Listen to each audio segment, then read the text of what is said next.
마가복음 6장 14절에서 20절까지 말씀.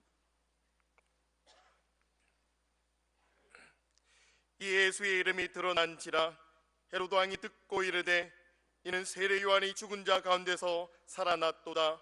그러므로 이런 능력이 그 속에서 일어나느니라 하고, 어떤 이는 그가 엘리야라 하고, 또 어떤 이는 그가 선지자니 옛 선지자 중에 하나와 같다 하되, 헤롯은 듣고 이르되 내가 목된 요한 그가 살아났다 하더라. 전에 헤롯이 자기가 동생 빌립의 아내 헤로디아에게 장가 등고로 이 여자를 위하여 사람을 보내어 요한을 잡아 옥에 가두었으니, 이는 요한이 헤롯에게 말하되 동생의 아내를 취한 것이 옳지 않다 하였음이라. 헤로디아가 요한을 원수로 여겨 죽이고자 하였으되 하지 못한 것은 헤롯이 요한을 의롭고 거룩한 사람으로 알고 두려워하여 보호하며 또 그의 말을 들을 때 크게 번민을 하면서도 달갑게 들음이로라. 아멘. 헤롯의 슬픈 이야기. 제목이 좀 슬프네요. 우리 기독교 복음은 그 복음을 듣는 사람들에게 명확한 결심, 분명한 입장을 요구합니다. 중간에 어중간하게 있는 걸 원하지 않습니다. 성경의 메시지는 이 특정한 사람들에 대해서 우리가 명확한 선택을 하도록, 여러분 여호수아가 이스라엘 백성들에게 선언한 장면을 보십시오. 여호수아 24장 15절에 보면, 너희 조상들이 강 저쪽에서 섬기던 신들이든지 또는 너희가 거주하는 땅에 있는 아모리 족속의 신들이든지 너희가 섬길 자를 오늘 택하라. 이 가나안 땅에서 저들이 섬기던 바알 신이든지, 안 그러면 홍해를 가르시고 광야에서 함께 하시던 여호와를 섬기든지 택하라. 여호수아가 뭐라냐? 오직 나와 내 집은 여호와를 섬기겠노라. 할렐루야. 택해야 돼요. 양다리 걸치면 안 됩니다. 북이스라엘 아합 시대의 엘리야 선지자, 당시 그 백성들에게 명확한 선택을 요구했어요. 바알과 여호와 하나님 사이에서 이스라엘 백성들이 주저주저하고 있었거든요. 여호와 하나님은 목축 계통은 잘 도와주시는 것 같은데 가나안 땅에 와보니까 자기들이 해보지 못한 농사를 가나안 사람이 잘하거든요.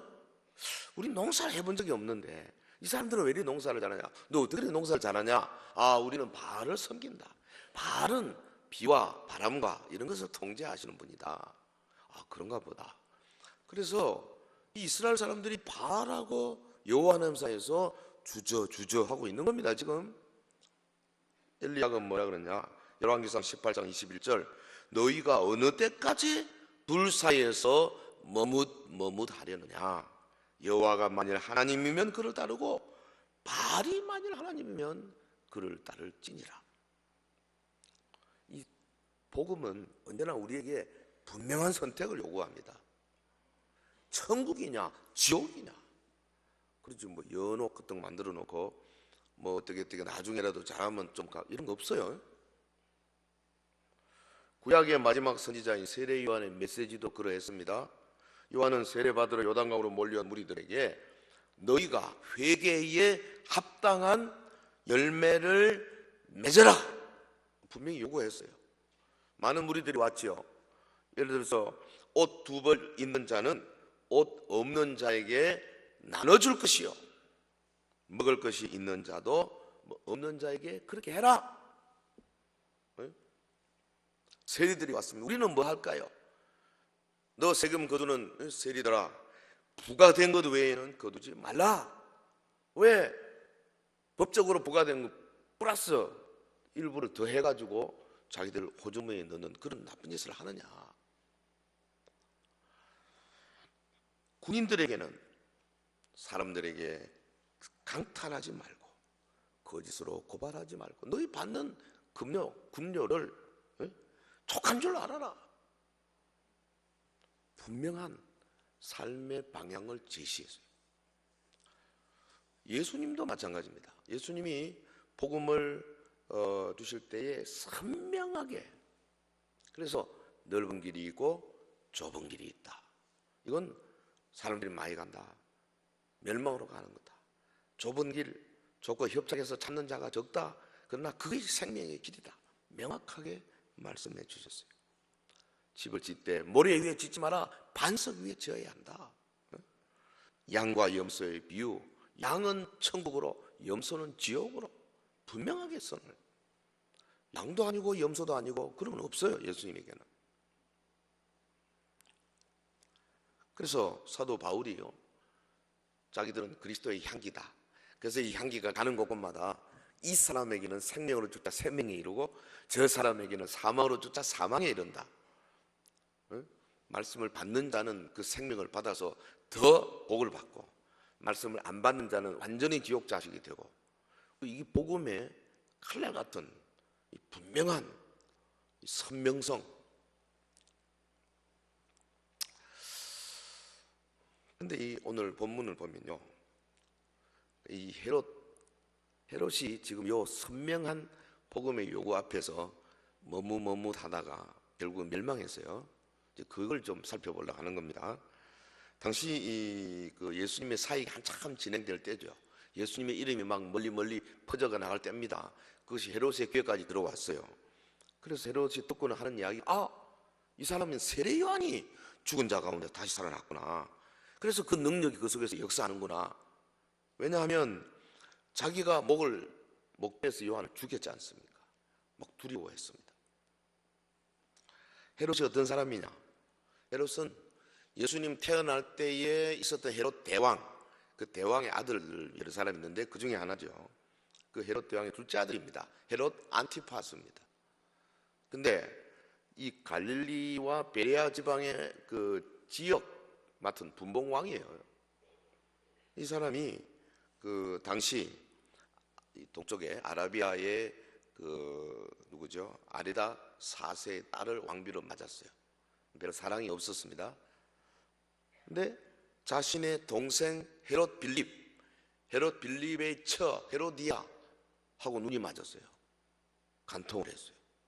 그 결국은 본 부인을 버리고 그리고 헤로디아와 결혼을 하게 된 거죠. 세례 요한이 이걸 막 계속 지적하는 겁니다. 요즘 같으면 인터넷이나 막 경실련 무슨 시민연대 이런 걸 통해서 하듯이 막 계속 한 번 두 번이 아니에요. 그러니까 헤롯이 막 도저히 참지를 못해가지고 잡아서 감옥에 넣었어요. 감옥에 넣었다가 결국 어느 날 그냥 결국 목을 베고 말았습니다. 그 헤롯의 본처가 고국 아라비아로 건너가니까 그 아라비아 그 아버지가, 아라비아 왕이 화가 나가지고 군대를 끌고 와가지고 이쪽 지역을 막 침범해 들어오고 이제 역사에 나옵니다. 그 헤롯이 굉장히 많은 손해를 본 거죠. 그리고 그 권력이 흔들렸어요. 훗날 헤롯 아그리파 1세가 그를 고소했습니다. 해서 로마 황제로부터 이제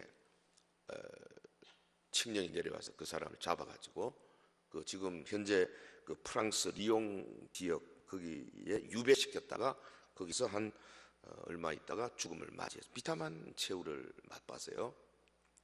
헤롯 안티파스. 이 오늘 말씀은 감옥에 갇혀 있는 세례 요한, 그 요한에게 안 가면 되는데 자꾸 갔어요. 헤롯이 가니까 또 감옥에서 요한이 계속 메시지를 하는 겁니다.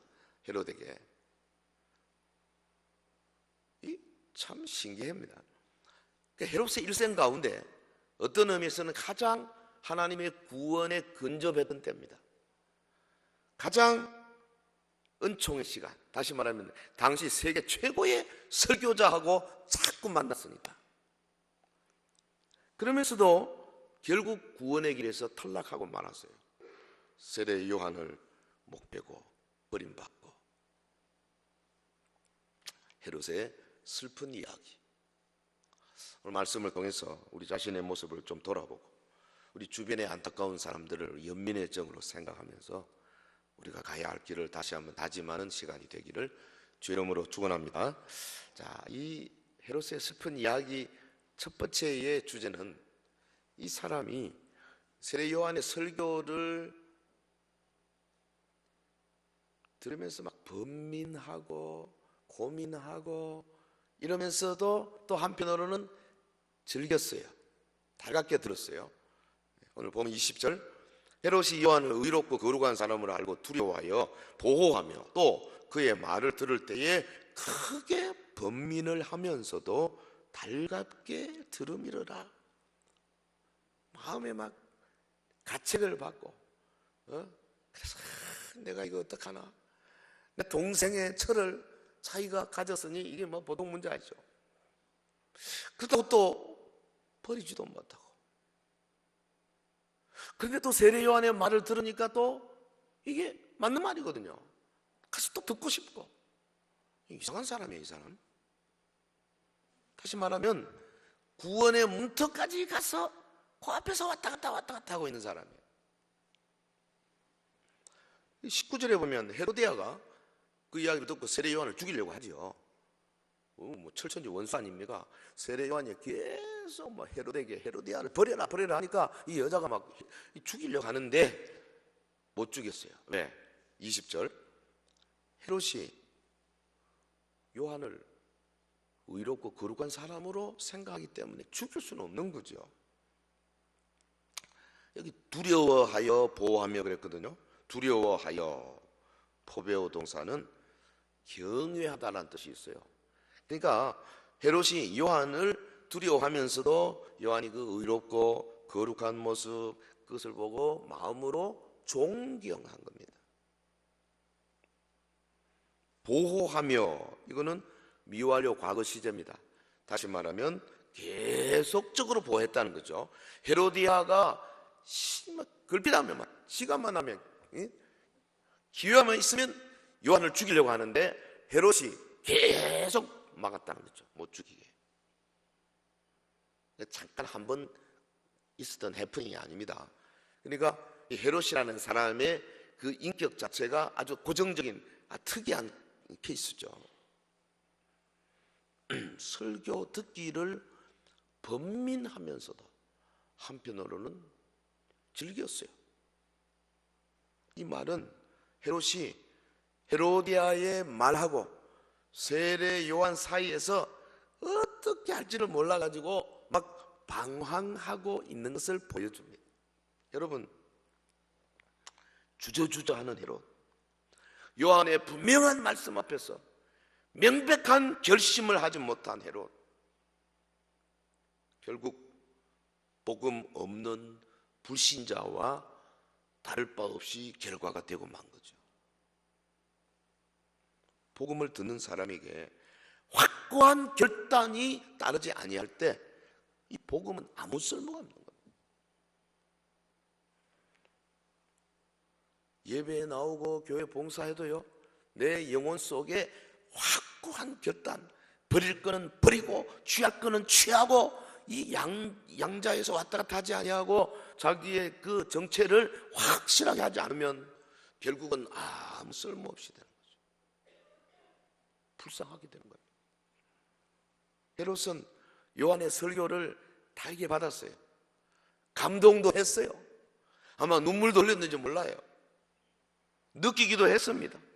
구원의 문턱에 거의 당도했습니다. 결과는 어떻습니까? 안 믿는 사람과 조금도 다를 바 없게 됐습니다. 우리는 헤롯이 참 가엾다, 이런 생각을 할 수밖에 없어요. 우리 현대 교인들 가운데도 제2의 헤롯, 제3의 헤롯들이 뭐 찾아보기가 어렵지 않은 것 같아요. 특별히 포스트 모던 시대의 젊은이들에게 이런 현상이 참 많은 것 같습니다. 그래서 어떤 분이 자조 섞인 어조로 이런 말을 했어요. 그리스도인에게 날마다 일어나는 세 가지 기적. 첫째, 예수님을 믿는다고 하면서 성경 말씀은 거들떠보지도 않는 거, 이 기적이다.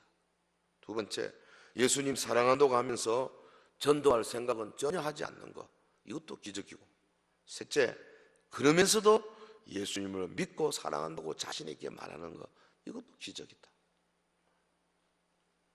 성도 여러분, 헤롯이 이처럼 구원의 문턱까지 이르게 된 것이 무슨 까닭입니까?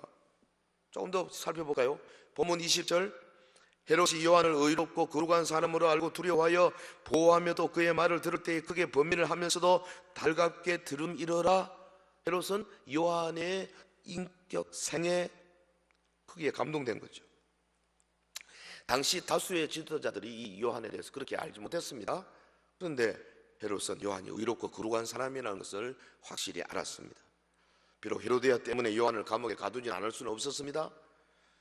그러나 자주 감옥에 갇혀 있는 요한을 찾았죠. 요한에게서 말씀을 듣고 싶어 했습니다. 그 인격에 매료되었습니다. 훌륭한 사람이다. 맞다. 저 말이 맞다. 그런데 본인은 변화가 없었어요. 실천이 없었다고. 여러분 어떻습니까? 혹시 내가 위대한 신앙의 사람들의 정기를 읽거나 그들의 그 글을 대할 때 그 인격에 매료되고 그들 주장에 동조하고 그러면서도 내 삶에는 전혀 변화가 없는, 혹시 그런 어리석은 모습이 아닌가? 헤롯이 구원의 문턱에까지 이르게 된 또 하나의 이유는 뭐냐 하면 그가 요한의 메시지를 인정했기 때문입니다. 인격에 매료될 뿐 아니라 메시지 자체를 인정한 거죠. 요한이 어떻게 한 겁니까? 헤롯의 불륜을 대담하게 책망했습니다. 왕이 말이죠. 어떻게 그렇게 동생의 아내를 취할 수 있느냐? 간음한 자야. 아내를 버려라. 헤어져라. 당시 절대 권력을 갖고 있는 왕 앞에 아무것도 사람이 있으면 뭐가 있습니까? 필마로 단기로 가가지고 이렇게 말하는 게 보통 담대한 것이 아니죠. 한 번이 아닙니다. 거기 보면 그의 말을 들을 때에 크게 번민을 하면서도 달갑게 들었다 그랬어요. 이게 계속적인 겁니다. 여러 번 그렇게 합니다. 여러분, 주님이 제시하신 복음의 진리는 아무도 부정 못합니다. 복음의 원리가 얼마나 고상합니까? 다 인정하죠. 그래서 하나님의 아들 예수 그리스도를 믿고 성령으로 충만해질 때 우리 속에 사랑, 기쁨, 화평, 오래 참음, 이런 것들이 살아 일어나잖아요. 자비롭고 선을 행하고 충성하고 온유하고 또 절제하고, 이거보다 더 좋은 게 어디 있습니까?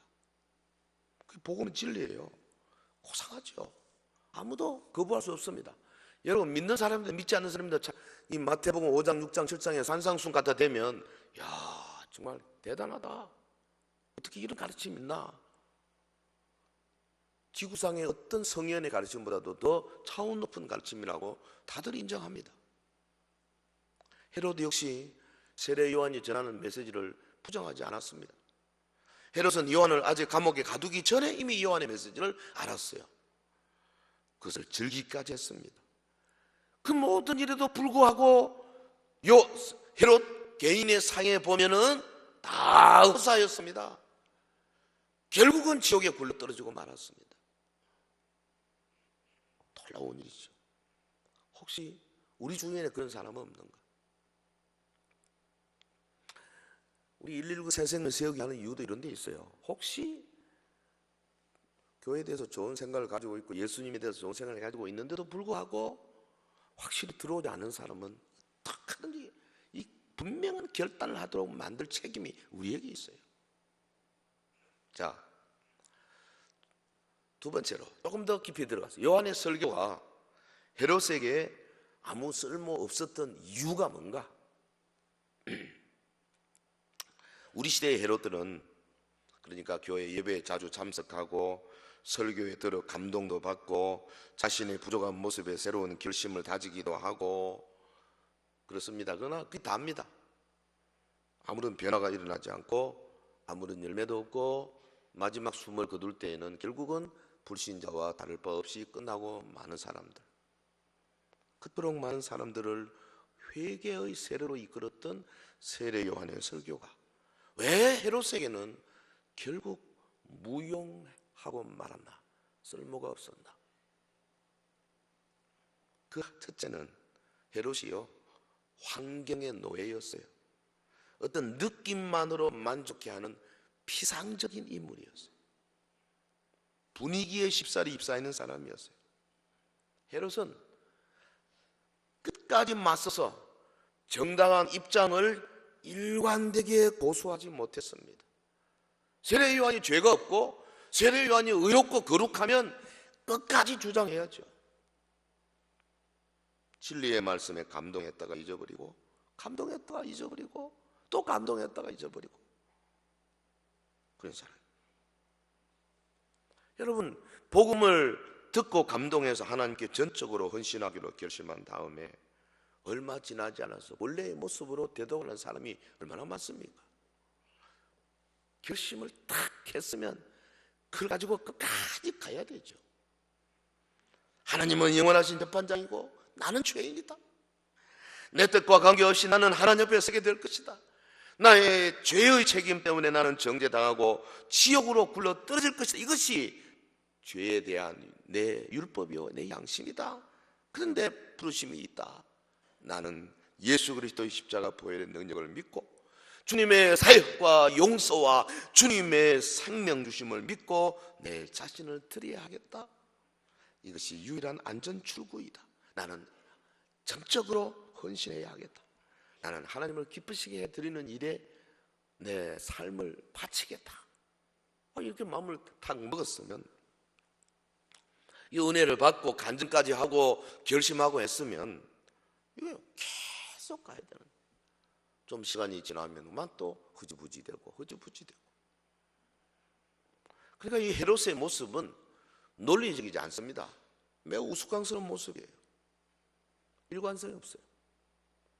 또 하나, 헤롯이 요한의 설교 앞에서 아무 쓸모없는 사람이 된 것만 것은 그가 특정한 죄를 사랑했기 때문입니다. 헤로디아와의 불륜의 관계를 청산하는 문제가 그에게 만만한 문제가 아니었어요. 범민은 했습니다. 내 이거 잘못이다 압니다. 하나님의 율법에 의하면 이게 7계를 어기는 거다. 이러면 안 되겠다. 근데 그걸 놓지를 못했어요. 이 오늘의 헤롯도 이와 유사해요. 이것도 고치고 저것도 고치고 막 버리긴 하는데 어떤 특정한 죄는 안 넣는 거예요. 이거. 여러분, 근데 그것 때문에 망하는 겁니다. 우리는 하나님 앞에서 온전한 복종, 온전한 헌신, 이거 있어야 돼요.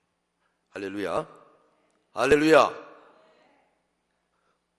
우리의 이야기가 슬픈 이야기로 끝나서는 안 되지 않겠어요? 헤롯의 주된 관심,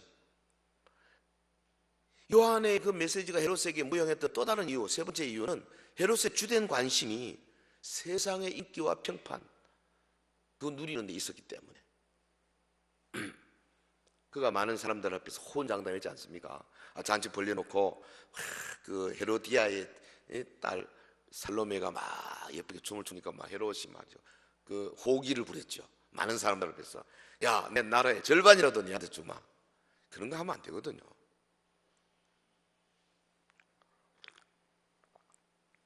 근데 이 살로메가 자기 엄마한테 이야기해서, 엄마가 철천지 원수 세례 요한의 목을 쟁반에 받아와라, 그렇게 말할 줄 누가 알았겠습니까? 26절에 보면 왕이 심히 근심하나, 근심했어요. 그냥 선선히 내준 게 아닙니다. 문제는 자기가 맹세한 것과 그 안전자들로 인하여 그를 거절할 수 없는지라.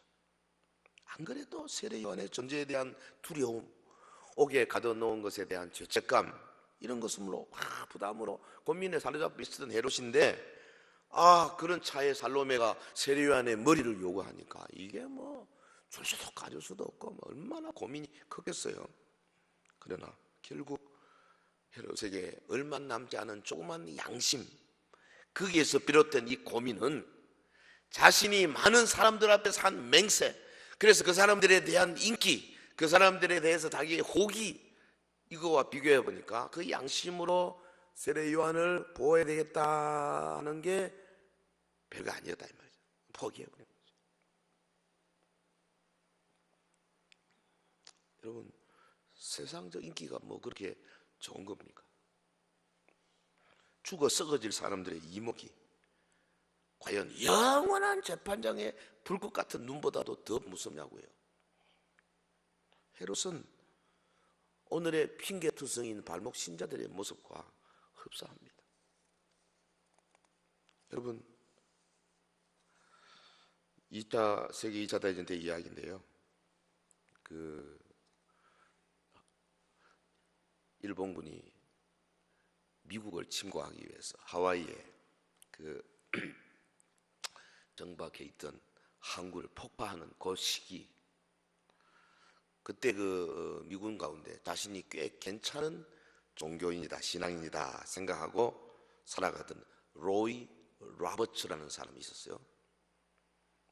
그가 탄 전투함이 진주만에 정착해 있었는데 그 동료들과 함께 그동안에 성경 공부를 하게 됐죠. 그래서 이제 한 번은 모였는데, 자, 우리 자신이 좋아하는 성경 구절 하나씩 암송합시다. 이러고 돌아가는데, 한번 생각해, 내가 그래도 꽤 괜찮은 신앙인인데 성경 구절 암송하는 게 하나도 없는 거예요. 뭘 하나 하는데 딱 생각나는 게 요한복음 3장 16절 여기 생각했는데, 돌아가는데 자기 바로 앞에 사람이 요한복음 3장 16절 해버리는 거예요. 당황했습니다. 아이고, 이 큰일 났다. 정신적 공황의 순간에 빠졌다고 그랬어요, 본인이.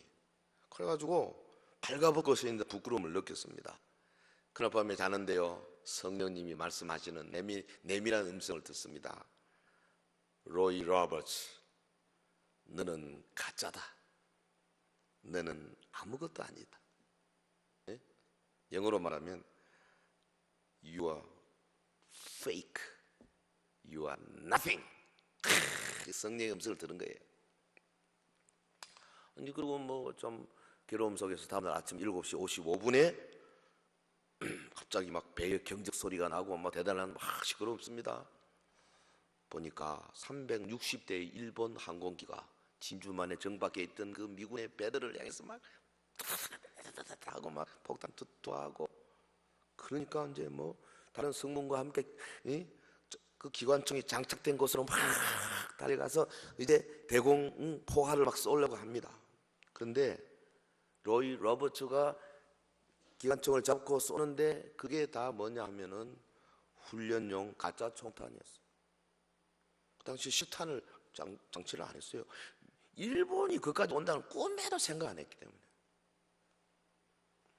그거 어떻게 해요? 일본 비행기를 그래도 놀라게라도 해야 될 거 아닙니까? 그래서 가짜 총탄, 공포탄이죠. 그걸 가지고 그냥 쏜 거예요. 그러면서 그가 생각하는 겁니다. 쏘면서, 로버트, 네가 지금 그리스도를 향해서 가짜 총탄을 발사하는 것이 이제까지 네가 살았던 방법 아니냐? 너 가짜다. You are fake다, 너는. 그래서요, 이 양반이 그 일본 소형 비행기가 막 기관총 달리고 날아가고 하는데 그가 기도하는 겁니다. 자신의 부끄러운 신앙생활을 한탄하면서 일본군의 총탄이 배 위로 막 퍼부어지는 순간에 그가 기도합니다. 하나님 아버지, 내가 이곳에서 살아나가면 앞으로 남은 인생은 절대 페이크, 가짜 총 안 쏘겠습니다. 제대로 한번 주를 위해서 살겠습니다. 살아나가면. 살았어요.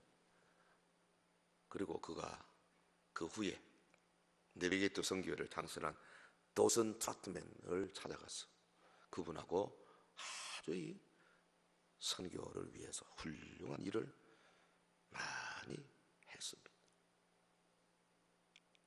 성도 여러분, 헤롯의 슬픈 이야기가 오늘 남의 이야기가 아니잖아요. 우리에게 중요한 진리를 보여줍니다. 우리가 정확하게 그리스도의 편을 택하지 않는다면은, 내가 확실하게 그리스도의 편 앞에 들어서지 않는다면은 복음을 통해서 들은 훌륭한 느낌들, 가슴 뭉클한 감동들, 그리고 그로 인해 가지고 우리가 했던 모든 선행들이 다 쓸모없게 될 거라는 거죠. 헤롯은 그토록 많은 말씀, 그토록 훌륭한 순수한 회개의 복음 즐겁게 듣고 감동까지 받았지만 결국은 요한을 목 베는 자리까지 굴러떨어지고 말았던 겁니다. 만일 어떤 사람이 한번 복음을 깨닫고 감동했다면, 만일 어떤 사람이 진정으로 주님을 받아들이고 내 머리 아니라 내 가슴, 내 밑바닥까지 온전히 주님 앞에 나아가 헌신하고 말았다면, 그 다음부터는요, 그 사람이 안식을 얻고 화평하려면 유일한 길 하나밖에 없어요. 밤에 잠을 잘 자려면 그 사람은 하나님 앞에 완전히 헌신하지 않고는 안 됩니다. 한번 제대로 비추별 받고 예수 제대로 믿었으면 헌신하지 않으면 절대 평안이 찾아오지 않습니다. 언제나 불안합니다. 왜? 하나님께서 우리 양심을 그렇게 만들어버려요. 너희는 네 뭐하고 있냐 지금. 차라리 불신자들은 평안해요. 모르니까, 죽어 있으니까. 그러나 우리가 한번 은혜를 받고 하나님의 자녀의 모습으로 일단 들어서면 그 다음부터 내가 진실로 평안을 누리는 유일한 방법은 예수 그리스도의 십자가에 못 박혀버리는 그 길 외에는 다른 길이 없다 이 말이죠. 가엾은 헤롯, 불쌍한 헤롯입니다. 그는 요한을 목변 후에 요한의 망령에 사로잡혔지 않습니까? 그래서 예수님의 소문만 들으니까 아이고 요한이 살아났구나. 얼마나 불쌍합니까? 여러분, 오늘 많은 신앙인들이 이런 모습으로 살아가는 것 같아요. 불쌍해요. 믿음의 길에 들어서려면 확실하게 양다리 다 드려야 된다 이 말이에요. 우리 중에 슬픈 헤롯의 이야기거리를 없애야 되겠습니다. 여러분, 하나님의 사랑은 한없이 크시기 때문에 자기의 독생자를 원수 같은 우리를 내놓지 않습니까?